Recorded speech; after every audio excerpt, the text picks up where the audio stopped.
Welcome, Mayor Gorhada. Hi. Hello, good evening. Hi. Hi, Karen.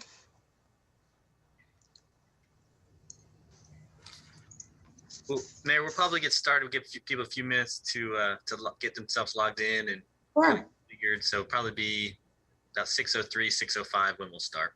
No.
Good evening, everyone. We're going to just give another minute or two for everyone to kind of get themselves logged in.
All right. Good evening, everyone. I think we can get started now. My name is Daniel McGinn. I'm the director of the city's planning department. Thank you for joining us tonight for our final community meeting for the Flour Bluff Area Development Plan. This certainly has been a challenging year for everyone, but we've made some tremendous progress and gotten really great community input and engagement throughout the process, and are very excited to share the draft plan with you tonight. I just have some quick introductions that I'd like to do before we hand it over to the Friesen Nichols team, who will lead us through tonight's presentation. On tonight's call, we have Mayor Guajardo with us tonight, and we also have Councilman Mr. Smith, who represents District 4. Also on the call tonight, we have staff members Peter Zanoni, Steve Variat, Karen Costanzo, who's been the project manager, Avery Altmans, Leanne Heldenfelds with the planning department. At this point, I know I have Peter Zanoni, city manager, on the call. He'd like to open us up with a few remarks, and then we followed by Mayor Guajardo and then Councilmember Smith. So Peter, if you're on and like to say a few words. Is it sound only or is there a video too? Let's see, hold on there. Here we go. Okay, there we go. Okay, great. How many folks do we have on, Dan, tonight? Let's see. 37? 37, yep, 37. Okay, great. Well, that's a good number, community. And it's consistent with how the Flour Bluff community has treated this plan development. So my opening comments are to thank you for participating through the process, especially given the COVID pandemic that's impacted us all over the past year. And so we know that the Flour Bluff community is a very strong community. In fact, I think my first night working 2 years ago was to attend a Flour Bluff community meeting that Shirley Thornton invited me to. And it was at that church there, and a packed house. And Mayor, I think you may have been there as well, as a council at-large member. But that meeting 2 years ago, my first day on the job and first night on the job, and these WebEx meetings show that this community cares about itself and really about the whole city. And in our profession, we love to see that, because you don't always see it. in cities across America. And so I want to thank you for participating in tonight's event and for all the work that you've done leading up to this. And I did want to just add that, this week at City Council, we adopted a smaller plan for a corridor in Cal Allen, the Northwest Boulevard. And one thing that we told the City Council and the community really is that the plan is a point in time assessment of what the community wants, but it doesn't mean that it can't be improved and changed as time moves forward. And this is not to add more work to Dan's and the team's plate, but the plan is a point in time snapshot, but it can be changed as time progresses forward. So don't feel that what you see tonight, this is our last chance forever to change or to improve Flour Bluff. It's not. It's really a good beginning point, and it can be improved as time progresses. So those are my thoughts for you tonight. I can't really see who's on from the 37 members, but I was looking at the Plans Advisory Committee, and we want to thank those members especially. I don't know everybody on here, but Flo East for sure, we keep in touch, and then Shirley especially as well, and Chad Huckabee from the Audubon Outdoor, and then of course the Planning Commissioner Michael Miller. Just a few persons I wanted to recognize and thank them for being a great partner with me as I've tried to help advance the city over the past 2 years. So with that, Dan, I'm going to turn it back over to you. Thank you. Sure. Thank you, Peter. And I did just want to mention too, we also have folks that are joining us via Facebook and YouTube. So there are a few on those outlets as well. And also want to acknowledge Mr. Pusley, Councilmember Pusley is also with us tonight. At this point, I'll turn it over to Mayor Guajardo. Thank you.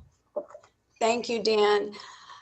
Good evening, everyone. And I too want to thank you for participating not only tonight at the final meeting for the area development plan, but always as the city manager, excuse me, as the city manager just mentioned, Flour Bluff has always been, and we know this, Flour Bluff's always been very hands-on, and you guys have always been very, very involved. And we really appreciate that on the city side. We really do. So tonight is our not last effort, as Peter just mentioned, but it's our last group meeting to go over the development plan. And as a former, Hornet, always a Hornet, right, Greg? We're very proud of this plan, and we look forward to where the vision is going to take us for Flour Bluff. Because you have a district council person that is very, very engaged, and then you have at-large members, and of course you have me, who am personally tied to Flour Bluff because I went to school there and lived there. So I want to thank you all, and I also want to encourage everyone not to forget and tell your friends and neighbors about the online input form. I think it's still open for stakeholders and residents, and that you can go to cctexas.com/Flour Bluff to fill that out. And if I'm correct me if I'm wrong, Dan, but I think that's open until April 11th, correct? The survey? Yeah, great. Okay, so that said, again, thank you for all you do and you bring forth. We have great leaders in Flour Bluff, always have, always will, and that too is extremely important for your area. You have a voice, you've always had a voice, and we appreciate that. So thank you very much. Great, thank you. And Mr. Smith? Can you hear me, Dan? Yes, we can. Okay, great. With Zoom, it's always something on the audio, but I want to follow up and thank everybody as we close this chapter of the area development plan. And we all know it's been 26 years since we had one. The Bluff has changed a lot. We're starting to shine, and the area development plan will help us in that. I know we've got some exciting things to look forward to, and this area development plan is that key and that guide, working with all of you in the Bluff with it. We've got a lot to do. I know that. Now, as we finalize this plan, that gives us the guiding light that we all work so hard on. And I especially want to thank all the members of the community that spent all the time and effort in doing this. And staff, you've done a great job, starting with City Manager Zanoni. Getting plans for everybody was an important thing. And all the way, Dan, Karen, the Freeze team on there, just the hundreds, if not thousands of hours that y'all have spent in this. My great appreciation. So thanks, everybody.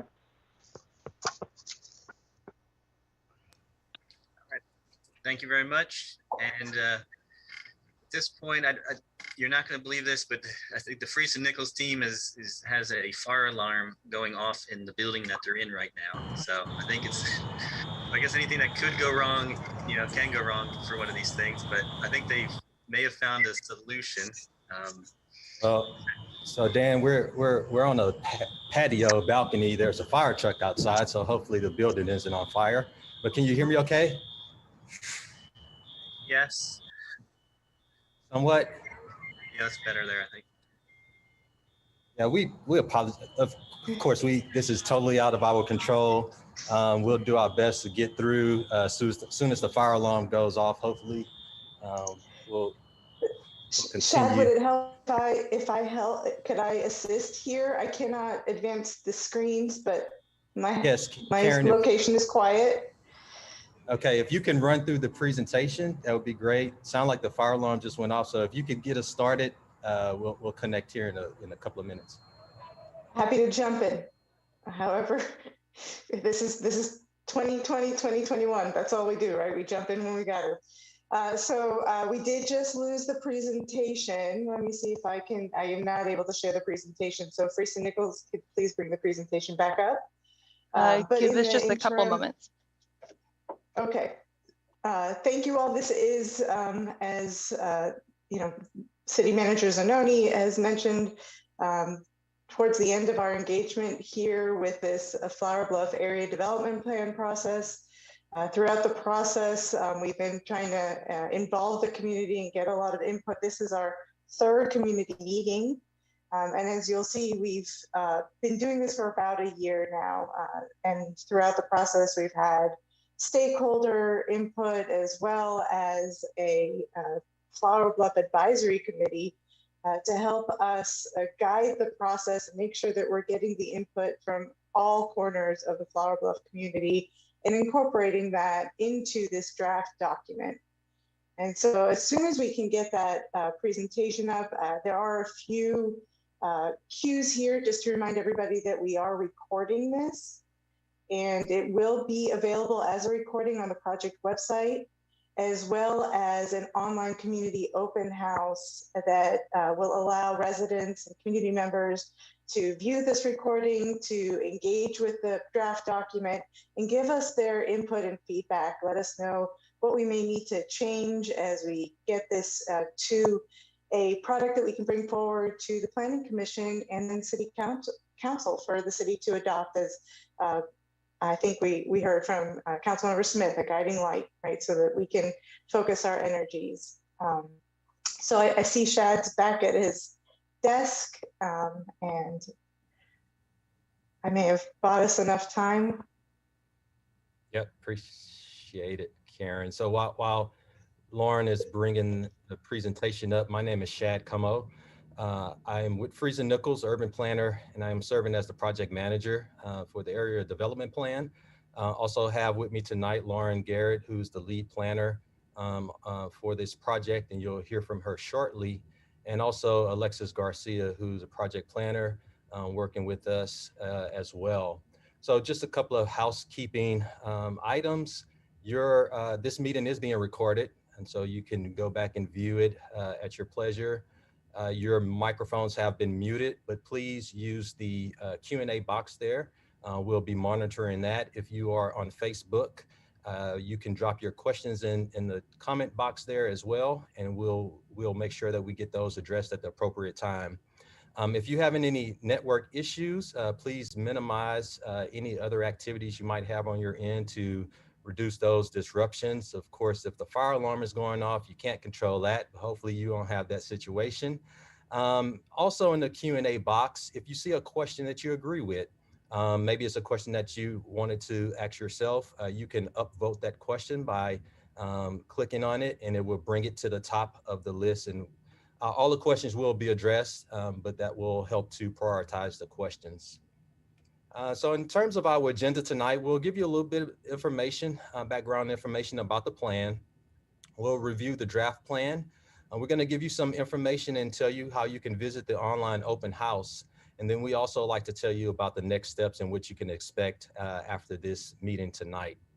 And we'll be able to address those questions, as I mentioned earlier, on Zoom, as well as Facebook, and I believe YouTube as well. So the area sorry. So before we get started, we have a interactive polling question for you. We want to see how you've been involved in the plan throughout this process. And so you'll see the selection there, if you could select one of those. If you've attended any community meetings, if you had a chance to take the online surveys, visit the project website, or perhaps you served on the advisory committee. Or if this is your first meeting, we'd like to know that as well. Chad, I also want to jump in here. If you're viewing this on social media, we invite you to enter into the comments. If this is your first time, how involved you've been in the project, we'd love to hear from you.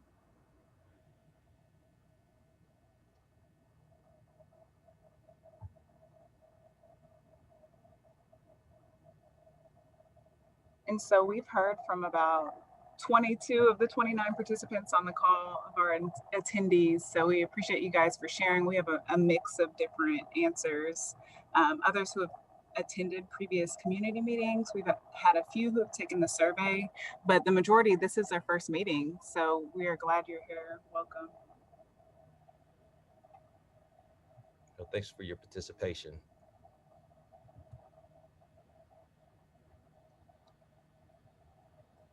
So just to give you a little bit of background about the plan, especially if this is your first time, the area development plans are initiatives that are derived from the comprehensive plan, the city's comprehensive plan. The comprehensive plan outlines 9 different areas throughout the city. These ADPs have been in place for several years, and they are actually going through an updating process at the moment. There have been 3 adopted to this point, and there are 3 in progress at this moment, including the Flour Bluff area development plan. So this is the area development plan's boundary that you can see here. The Oso Bay is on the west side. You have Corpus Christi Bay to the north. And it's relatively close to the south side area development plan as well. And to the east of it, you have the Mustang and Padre Island area development plan. So one thing about this plan is that it's a very implementable plan. And what I mean by that is that what you'll find in the plan and the various action items, they're very specific. What we wanted to avoid through this process, and the committee and city staff has done a great job to make sure that we have some actions in place that they can be implemented. We don't want this plan to sit on the shelf. And so when you go through the plan, it's very high level in terms of its graphics, not a lot of words, but it has specific action items in the plan. And so what we want to make sure is that the plan can be implemented, that the departments are coordinated, the various organizations and other entities that will help with the implementation of the plan have some direct action and direction and vision of what the plan is about and what it's going to achieve. So this timeline that we've gone through, as it was mentioned earlier, we started last year, we kicked it off to the process. COVID happened, however, the plan continued. We were able to still continue doing online and virtual meetings. We had several focus groups. We had a couple of community meetings as well. And so we are moving forward and looking toward an adoption in the late part of the spring of 2021. There have been 5 committee meetings to this point, and 3, this is our 3rd community meeting as well. So at this time, I'm going to turn it over to Lauren, and she's going to walk through some of the specifics of the plan and some of the policy items and initiatives. Thank you, Shad. So to start with the introduction, we're going to go through existing conditions. We pulled some demographic information that helps us understand more about the Flour Bluff community. What we see here is that the community has been growing steadily for the past few decades, not quite as fast as the city of Corpus Christi itself. So the rate is not as fast as the city as a whole, but it's still growing in population. There's also a range of race and ethnicity in Flour Bluff. While the majority is white, there's a 34% Hispanic origin population.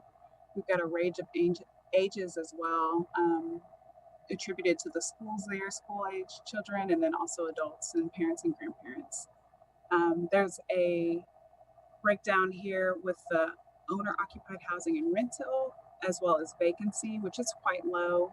And then we have the educational attainment for the city, for Flour Bluff, excuse me. This engagement process, Karen touched on lightly before, but it has been robust. We've heard from a variety of people and we heard from them in different ways. So if you weren't able to engage through a survey, we're able to reach you at a community meeting like one today.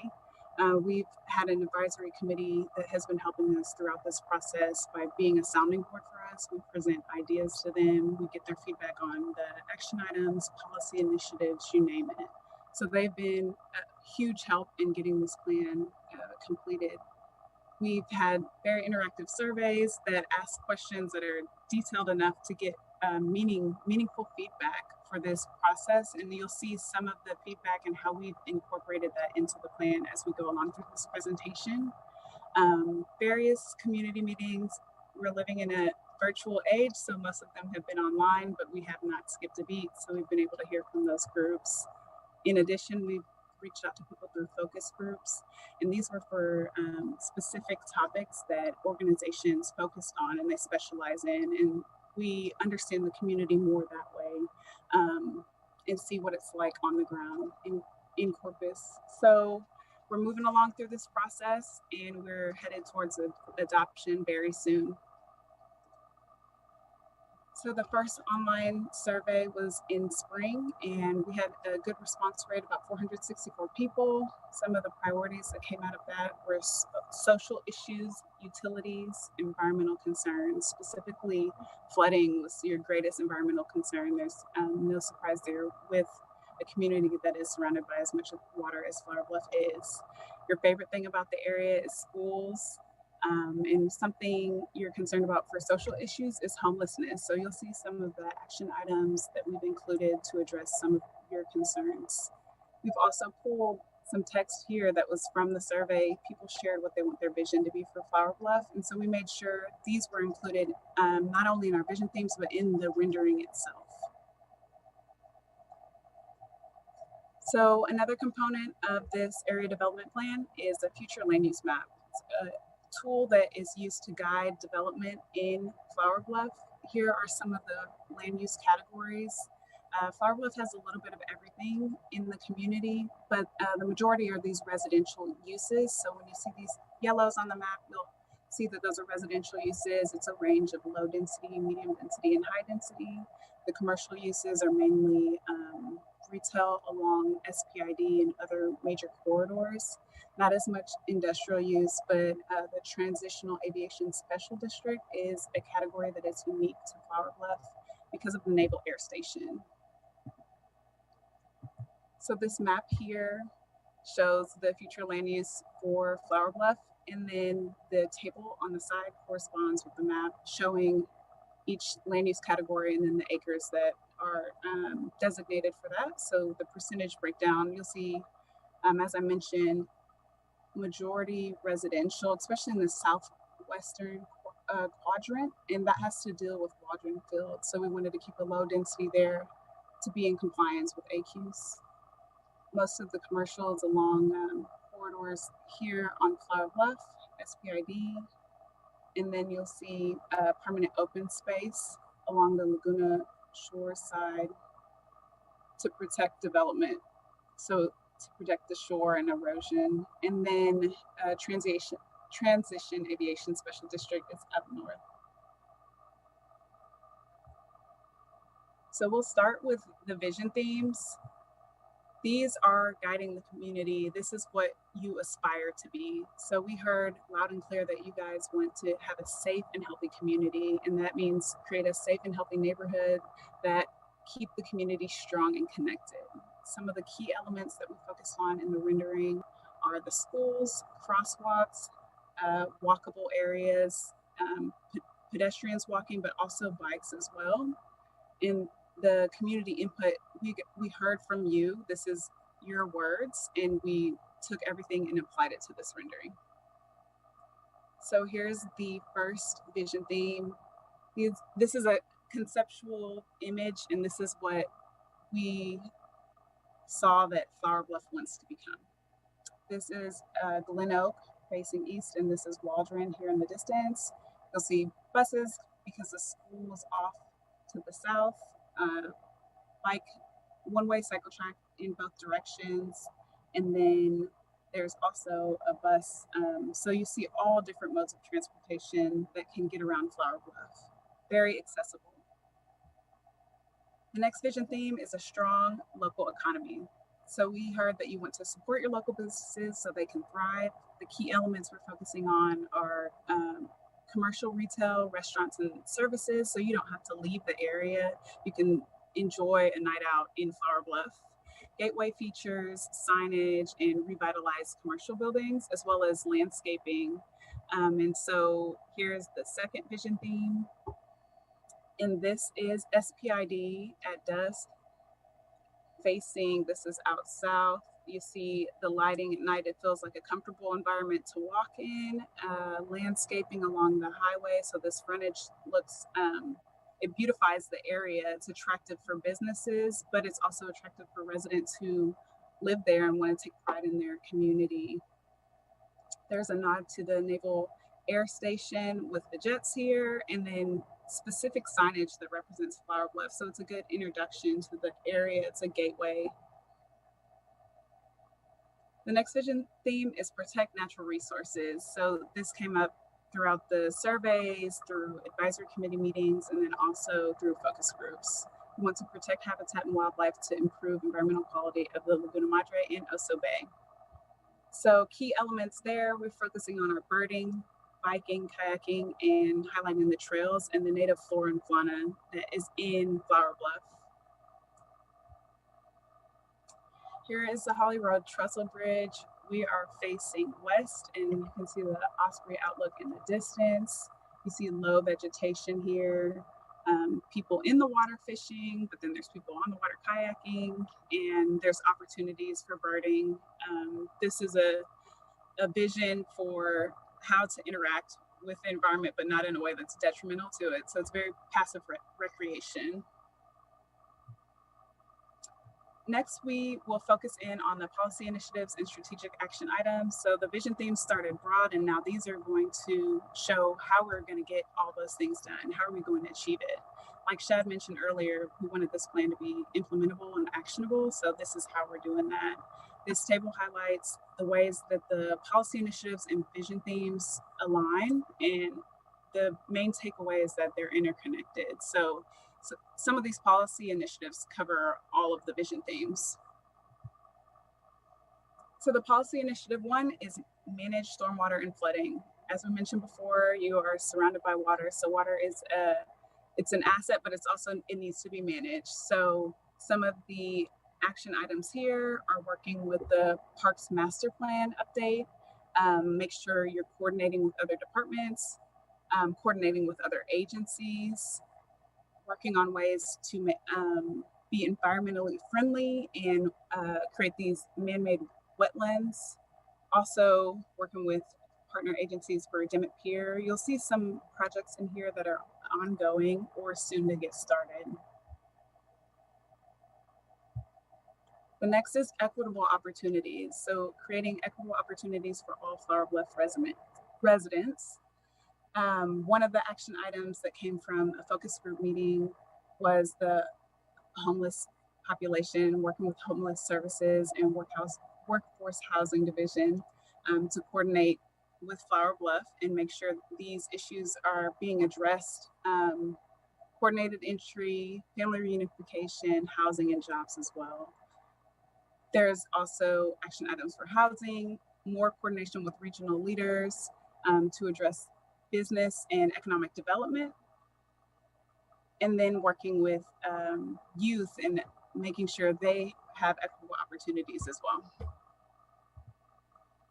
The next policy initiative is connectivity, improving roadways, conditions, and connect the community through alternative transportation modes. So we showed that a little bit earlier in the rendering. You can walk here, you can bike here, you can get on a bus.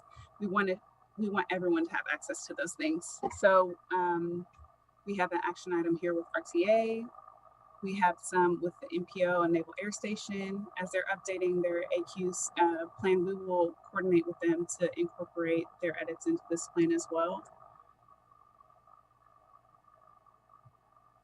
And the last policy initiative is community pride. So this one has so many action items because you are proud of your community and you want to show it off to everyone. A few of those I showed earlier in the rendering were the gateway and monument signs. So how do we get people to pull in? How do we get tourists, draw them to Flour Bluff and show them what it's about? So that's the signage. Another one is events. So how are we going to capitalize on events that are already successful and then also have spin-off events from that? We spoke in a focus group about tourism, specifically ecotourism is something that Flour Bluff is uniquely positioned to take advantage of because of your birding opportunities, the kayaking, and your access to the water. It's just a tremendous opportunity. Some other ones include working with the Parks Master Plan to make improvements to all the parks in Flour Bluff, which is a huge community pride initiative. So these are some of the policy initiatives. Next, we're going to go one step down and we're going to drill in on the projects themselves. So there's quite a long list of projects and it's understandable there's a lot to get done, but not all of them can get done at once. So we broke them up into short-term, mid-term, and long-term. So the short-term projects are shown here. They're 1 to 5 years. These include a lot of the park projects. You see Dimmitt Pier, you see Renoski Park, Parker Park, but then also some of those, the previous initiatives were focused on improving the roads. So you see those road improvements on here. That's how those are all, these are all connected together. The next list of projects is the midterm projects. Still some park projects. You might see a few repeated because of the phasing. So they might have been in the first phase as design, and then now they're here for construction. So if that's, you see multiples, that's what's going on there. There's plenty of projects going on Yorktown Road, Roguetown Boulevard, excuse me, and Flour Bluff Drive as well. In addition, Laguna Madre wastewater treatment plant improvements. And last is a long-term project. So far out there, 10 years from now, you'll see a lot of trails, hike and bike trails for Laguna Shores and also Glen Oak to Laguna Madre and Park to Laguna Madre. The utility projects are along Deborah Lane and Jamaica Street, working on the stormwater pedestrian improvements as well. So now I'm going to switch gears to the online open house, which the mayor spoke to earlier. It is open now, so I'm going to show you how to access it.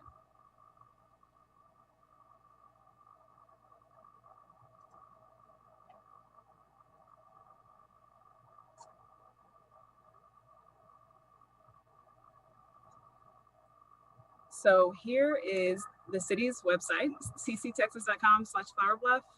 And then you're going to scroll past the survey, click that button, and this is the landing page. So this is the home page. This is where we'd like you to take the survey. But so you're more informed and have all the information at your fingertips. The buttons on the left, you can click on the download the draft plan and we'll pull that up. And like I said before, plenty of pictures in here, pretty quick read. You can just breeze through that. We have the map as well, so you can see a little bit closer version. You can zoom into it as well, so you can see specific areas, maybe close to where you live.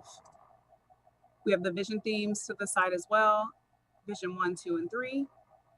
And then we have the project maps that I just went through, short, mid, and long term. So here's the survey. Once you breeze through this information.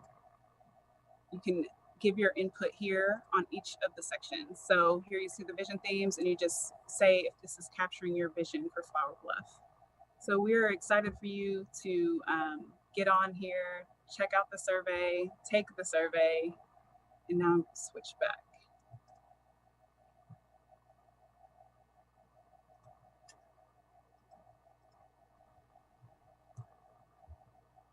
So next steps for this process. Like I just mentioned, the survey is open online until April 11th, so you have some time, but it's best to do it while it's fresh on your mind, so do it now. We have an advisory committee meeting. We will meet to get recommendations from them, and that'll be April 5th. And then once we get that recommendation for approval, we will take it through the approval process through Planning Commission and the City Council, and those dates roughly April and May this year. So here's the website to take the survey, www.cctexas/Flour-Bluff. And at this point, we will open it up to questions. We have questions. If you have questions through Facebook, you can type them in there and we'll answer them, or through Zoom, we can answer those as well.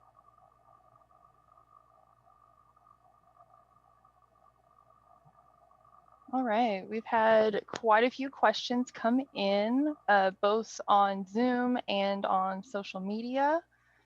So we're keeping track of all of this. I think I want to start with this first question. And Shad, could you elaborate on the project for the paper streets? We have a question about how the paper streets are going to, how this plan is addressing paper streets. And how the city is going to explore different options in order to address this particular issue in the community. I'm probably going to pitch that one to Dan. Dan has the most history behind the paper streets. Dan? Sure. Okay, so the paper street issue, and maybe just give a quick definition. Those are properties that have been platted but don't necessarily have any infrastructure in place. So no roads, no wastewater, no water.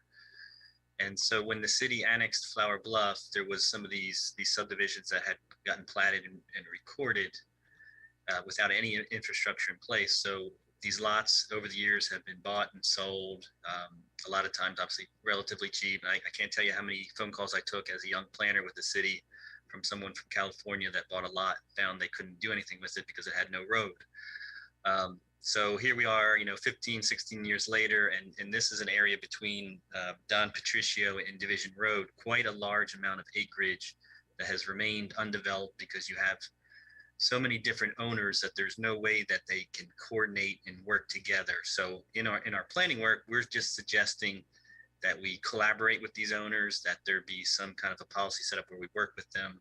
And we're not suggesting that the city pay for this infrastructure, but find a way maybe where we can work with the owners and get something done here where maybe it's some kind of an assessment where they're contributing, but we have a large amount of vacant acreage that has relatively good access to roads, water, wastewater, that has sat vacant, is not on the tax rolls, and it would be a great opportunity for infill. We talk about affordable housing. This is land that could be, developed, I think, more, less inexpensive than versus some of the land that we're kind of developing, to the exterior, the fringe of the city. So this is, we find, like a real opportunity. It's just the coordination of so many different owners is nearly impossible for them to come together and make that investment to build roads, build infrastructure. So really, we don't see another way other than someone helping in that regard. So it's not suggesting the city pay for anything. It's just a collaboration with those owners to figure out a way to get something done there.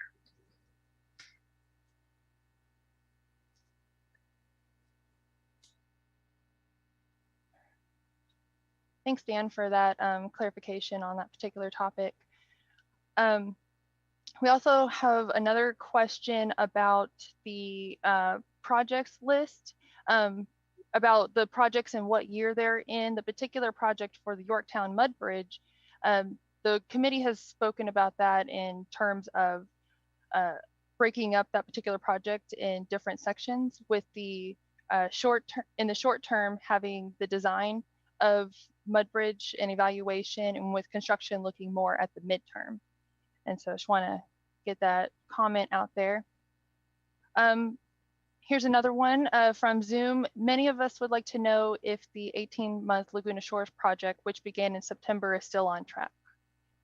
Dan, I'm going to give that one to you. Unfortunately, I don't know, where they're at in construction. I don't know. Hey, Dan, can you hear me? It's Peter Zanoni. Yes. Yes, sir. Yes, that project is on track and it's on schedule and on budget. There's two different segments that are being done by two different contractors, but the coordinating their work effort. One's working on one section and then the other is working on the second section, but both contracts are on schedule and within budget. Perfect. Thank you for that information. Another question that came through is this project going to help with the traffic near the schools and creating access to the sidewalks for the kids that walk to and from school every day?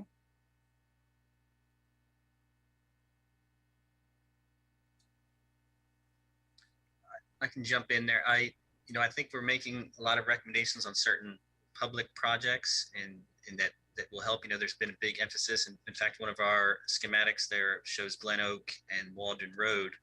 I think it's kind of there's a few ways to address traffic and safety in and around the school. And I think Hustle and Hornet, I would assume the question is coming, traffic is probably heavy around the peak school times. And I think Hustle and Hornet is probably relatively, free and clear in other times. So I think if you make it safer for kids to bike and walk to school, maybe we could eliminate some of those trips that parents are taking to the school. So I think looking at the different corridors, improving safety, making it a better experience, maybe parents feel safer to allow their kids to utilize those networks to get to the school will certainly reduce trips, we hope. And then I think some of the other public projects we're looking at will hopefully maybe look to move traffic in and away from Waldron and maybe west and then up Flour Bluff Drive to access the highway and that way. So, and then obviously coordination and different improvements in and around the school when we're able to maybe look at some designs for Waldron, I think could help there as well. On Facebook, we also have a couple more suggestions or comments coming in. One for having a concrete median from the intersection of Flour Bluff Drive and SBID to just past Murphy's to keep people from turning left. And this should help with traffic and causing accidents. So that's a suggestion for the plan, as well as there may be a need for a deer crossing sign at Waldron Field on Yorktown. And so this is, we can take these into consideration in how we can incorporate these suggestions into the plan. There's another suggestion for more crosswalks also on Facebook. Alexis, there's a few questions in the chat box as well. All right, let me, with Flour Bluff being a coastal community with a significant amount of waterfront property and water features, it should be prudent that the city make it required going forward that any new or renovated roadway projects have the inclusion of hike and bike paths. Dan, would you like to elaborate on that? I know as we were going through this process, we identified many street renovation projects as well as sidewalk projects where they'd be incorporated, but also about how the hike and bike trail plan is going to be incorporated going into the future. Sure. That's part of the design process. Whenever the city has a road project, they're looking at all of our plans, and when possible and within budget, they try to incorporate that pedestrian and bike elements and trail elements into that design when called out for in our adopted plans. Now, not in in some situations, there may not be, whether it's environmental permitting, budget, there may be some things that they can't do immediately with the project, but certainly That's the goal, is to implement whatever we can in a project and utilizing our adopted plans. We have one more question coming in through the chat. The plan purpose, the one describing improving connectivity, including the connecting streets once development occurs. There are situations right now in the community where streets are not being extended. So how do we prevent that from continuing? So how do we get roadways to be extended, even if development's not occurring? There, through the development process, you may have different ownership of larger tracts. And so you may have one project that will stub a street into maybe a vacant area. And then that next developer would then extend that road system into that property. And that's, trying to complete that network. And we have our urban transportation plan that does help with that. But then there are certain residential or local streets where that same situation may occur.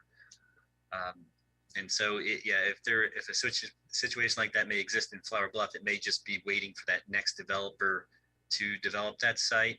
Or in some cases, if the need was great enough, we may, look to do that project sooner without the site necessarily developing as a residential subdivision or commercial.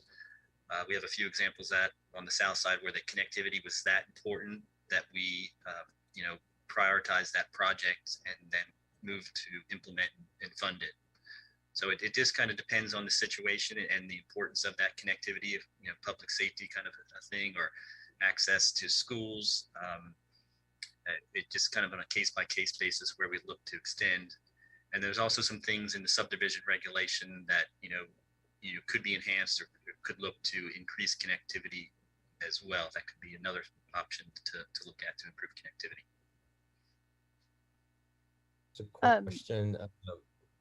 Go ahead, to make sure it's a question and want to make sure we didn't miss at the top of the list. It says, as we move forward with projects, will it be possible to change the order? Yes, again, this is a plan, it's a guide. Situations happen, economics happen, and so there is opportunity to reorder projects as you move forward. There's also some more support for improving the pedestrian connectivity, especially near the school. And so we're excited that we can get some projects in that area. Another question in here does talk about the transitional aviation special district area. And Dan, can you talk a little bit about what this district means and what it means for development in the future? Yeah, this was a kind of a land use designation that came out of Plan CC discussions, and we are working with the Navy on they have a new ACUS study that they're going to be doing that we're going to refine or modify some of those what we call clear zones, or APZ1 to APZ2, and so we're going to kind of reevaluate. But that land use designation was really in concert with kind of following some of the things related to that ACUS and looking at transitioning maybe uses away from a higher density residential or multifamily and transitioning and maybe reducing density, or just reducing the type of use that may not be compatible with the operations of the Navy. But that, again, we are going to be kind of reevaluating some of those land uses that fall within modified ACUS. We'll be working with Ben Pollock of the Navy here in the next couple of weeks.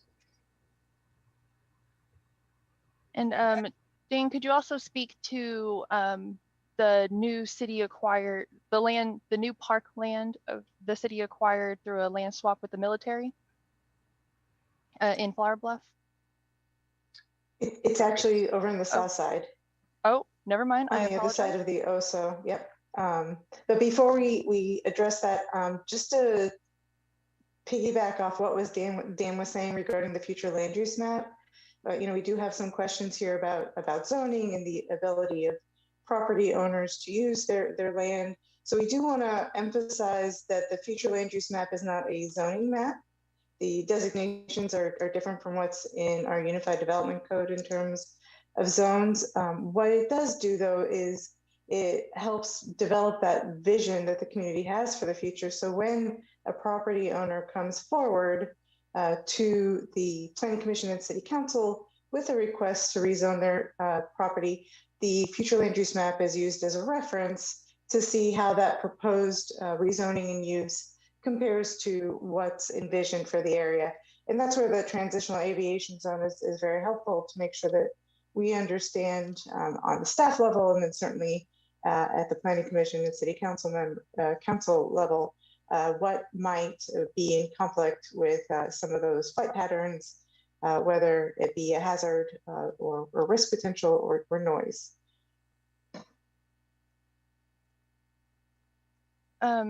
There is a question in Zoom. How will the issue of septic users force homeowners to connect to city wastewater? So how, I know when we were looking at the land uses, we were thinking about those properties that don't currently have city utilities and how to connect those properties, especially the larger properties in the southern area. So how are we addressing the issues of septic users and extending utilities? Well, yes, currently, the situation in Flour Bluff, a lot of that southwestern kind of quadrant is on septic because the public sewer system is not in that area. In some ways, that has kind of been a benefit in the compatible land use in relation to the Waldron Field there to the south of part of Flour Bluff, in that it's kept the densities relatively low. And so we haven't had any compatibility type issues in that southwest quadrant. So, it's something we've looked at. The cost we've over the years, I've met with numerous developers, and the cost to bring wastewater, it would require 2 and 3 lift stations to kind of get into some of those southwestern areas. So it's a pretty large number to even get service down there. So I think the septic systems, it's a monitoring, it's a folks taking care of the systems, keep making sure they're operational, and the upkeep and maintenance of them. And I think the other maybe second part, or maybe was the question was, do we have users of a septic system that do have access to the public system? And I know currently we don't necessarily have a policy that forces anyone to get onto the public system. I certainly would advise it if anyone is on a septic and has relatively good access to the public sewer system. But that, we don't necessarily know exactly how many folks are out there in that particular situation, but it would certainly be something that as a staff we would advise if you have relatively good access to the public sewer that you would make that connection. There's another question about floodplain. How is the floodplain conservation areas managed? The map shows very little marked areas. How do we as a community know that this is enough? Is there another report that outlines how much land is needed?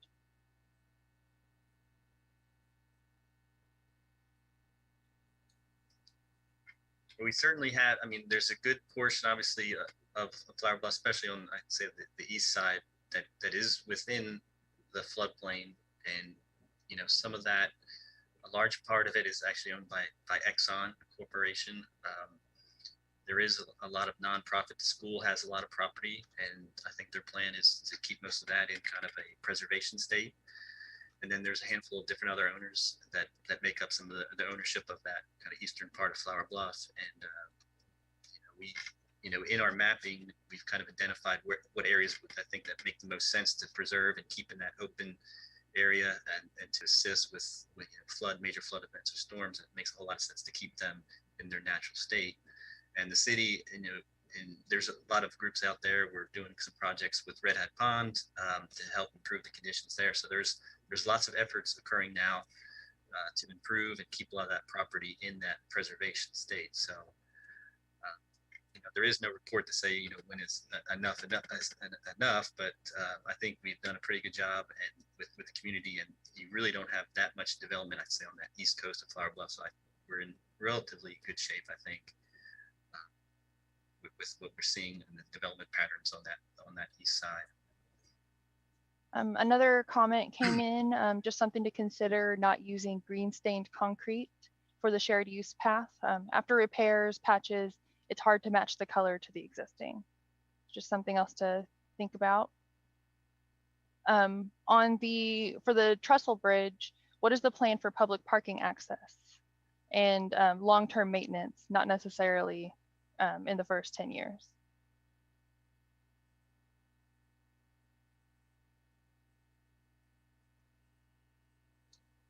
You know, I think we're still kind of early on with exactly where, you know, parking trailheads may be. Fortunately, we're lucky, we do have some city property in that area. And so I think we have some options on how we could design and lay something like that out.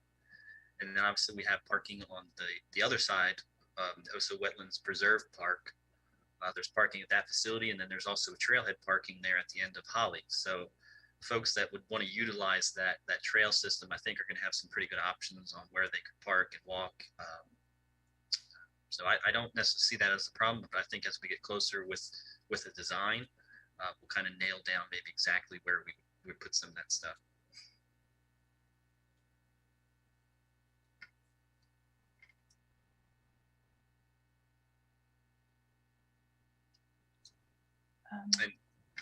And Lauren, I know Alexis, I know we, if we have any questions too, we can certainly address those and post those onto our project website as well. Yes, most definitely. I see one question in the chat that I'd like to address. It's coming from Shannon. It says, are there any specific ideas in the ADP to help promote and encourage businesses moving into the Bluff other than storage facilities and light industrial uses? And the answer to that is yes, there are ideas in the plan.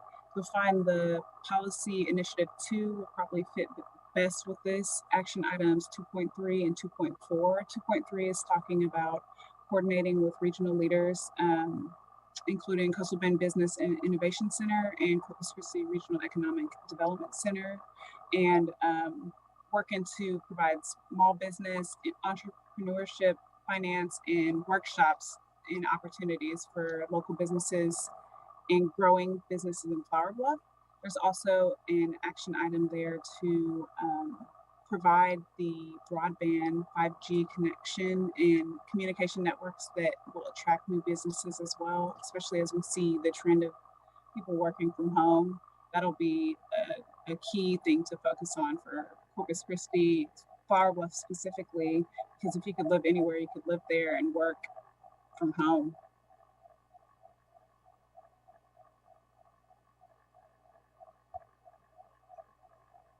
Any other questions? There is another question regarding zoning and properties along Laguna Shores. As Karen said, this plan is for land use, and land use influences zoning. Zoning is what goes, it has how you designate what land use, what kind of development can go onto the site. And so the question is asking, is there a way to require sellers to disclose zoning prior to sale in order to better facilitate what type of businesses can go on along Laguna Shores or in anywhere in the community? I could say, my experience with zoning matters and property is that, typically whoever wants to buy the property is not going to close on the transaction until the zoning has been approved by the city council. So that's typically, in most situations, the sale does not close or happen until the zoning has been approved and in place for whatever project the purchaser would like to do. And then there is another question about what are the plans to help alleviate the homeless population in Flour Bluff?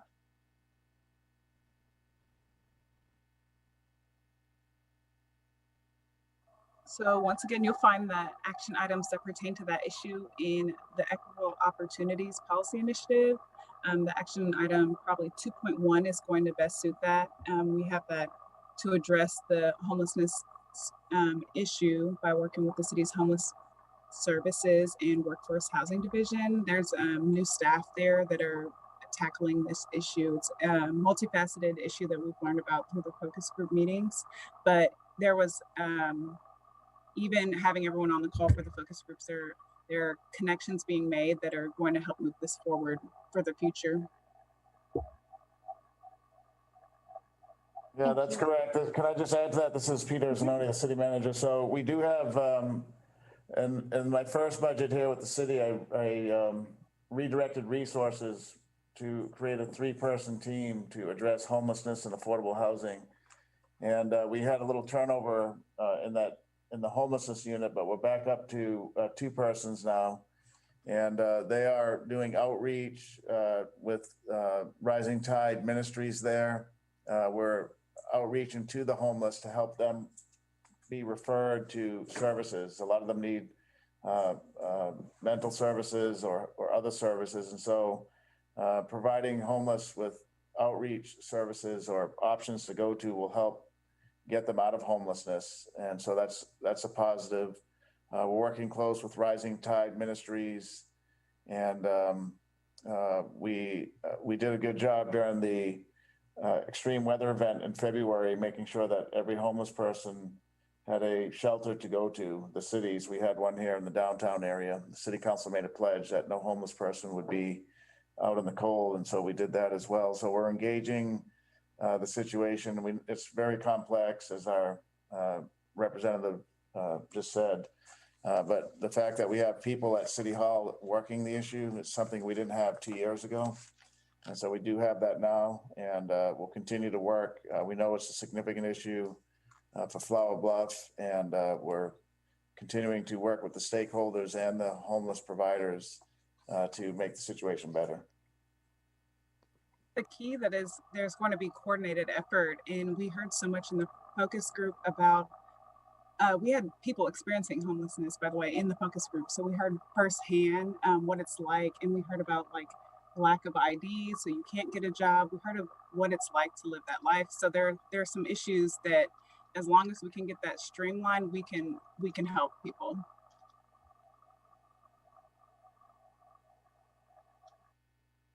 Thank you for that, Lauren. A little bit earlier, Shad mentioned that this is a fluid document, and we just want to make sure that all of the action items and policy initiatives are and projects are all in this right place. And so we do have the ability to move different projects. There is a comment in here about the Mud Bridge project is currently in the midterm, and that might be something that we can move up to the short-term time frame. As we work through these projects, we are working with the committee, the advisory committee for this project. And so we did discuss where these time frames should be, which projects maybe should be earlier or later. And so definitely they're still fluid, and we can move projects around in order to make sure that they're in the right time frame. One comment that just came in that says, please relay to the residents of Flour Bluff that the Navy is grateful for the continued support of the military training in this area at Waldron, and that effort that contributes to the defense of our country.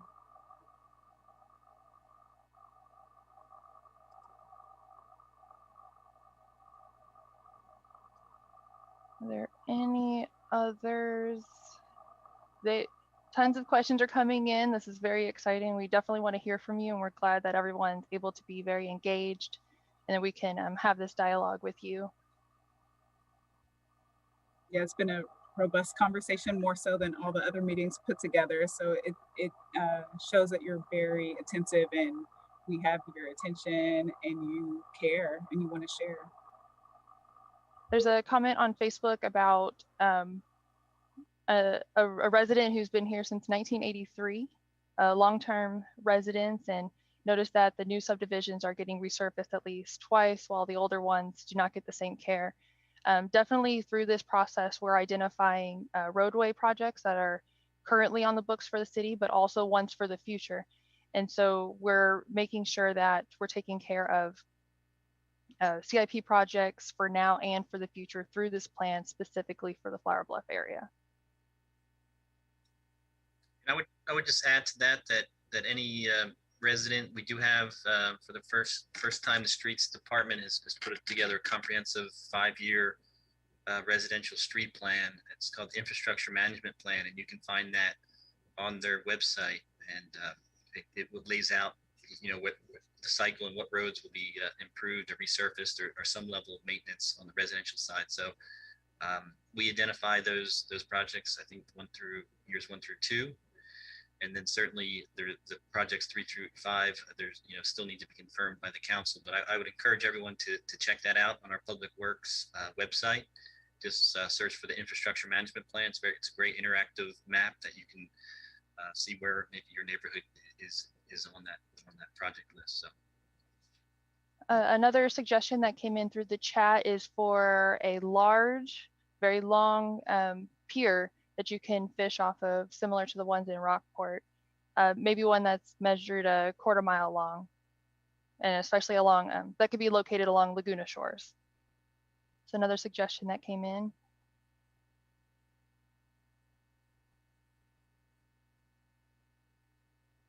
Let's see, just trying to read through questions here. Many questions are coming in, so keep them coming. We definitely want to hear from you. And like Dan said, if we don't address them right now, we will be able to provide responses following the meeting.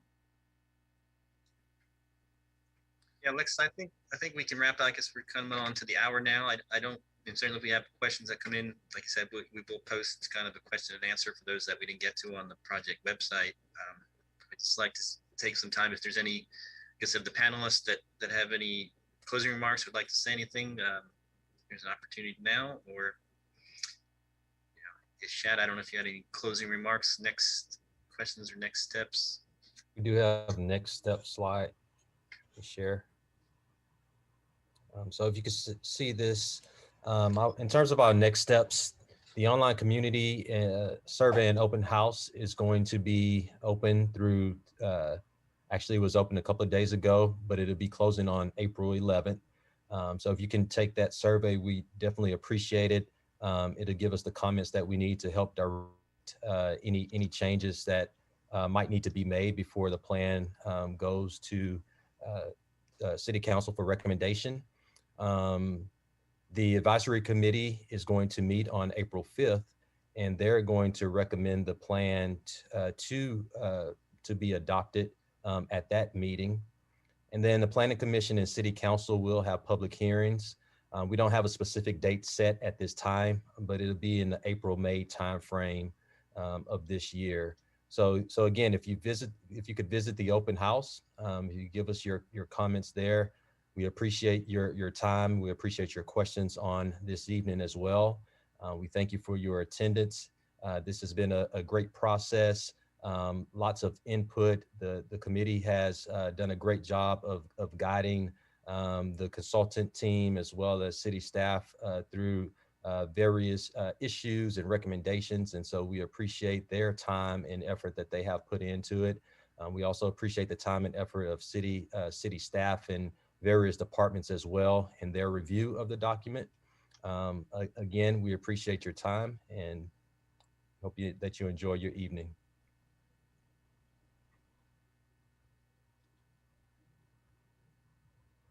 Thank you.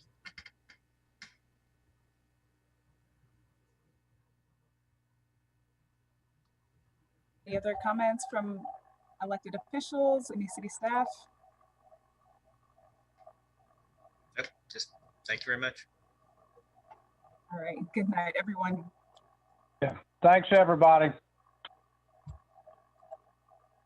Thank you.